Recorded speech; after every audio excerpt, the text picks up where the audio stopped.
ভাই, লোকের boyfriend positive হয় মানা যায়, এখানে আমার বেস্ট ফ্রেন্ড পজিটিভ হয়ে যাচ্ছে আমাকে নিয়ে। আমার সব সিক্রেট ও জানবে, আর কেউ না।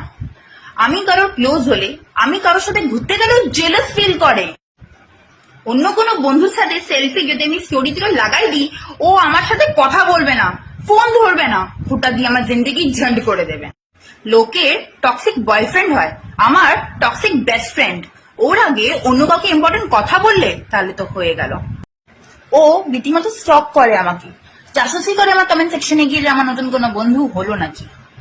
এ তো বয়ফ্রেন্ডের থেকেও রাগ করে মুখ ফুলিয়ে রাখে। ওর সাথে আমার ব্রেকআপ হচ্ছে, ওর সাথে আমার প্যাচাপ হচ্ছে, ওকেই আমার মানাইতে লাগছে। ও আমাকে কারোর সাথে শেয়ার করবে না, আমি শুধু ওর। ওকেই মানাইতে মানাইতে আমার জীবন শেষ হয়ে যাচ্ছে।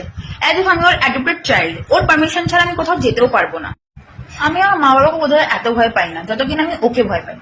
ও পারমিশন না দিলে আমি ছেলেও সিলেক্ট করতে পারবো না। ও গ্রিন সিগন্যাল দেবে, তারপরে যা হওয়ার হবে। বয়ফ্রেন্ড তো পরে, ওকেই তালাইতে তালাইতে আমার জীবন শেষ হয়ে যাচ্ছে। আমার জীবনের সবকিছু শুধু ওরই হক, আর কারণ না।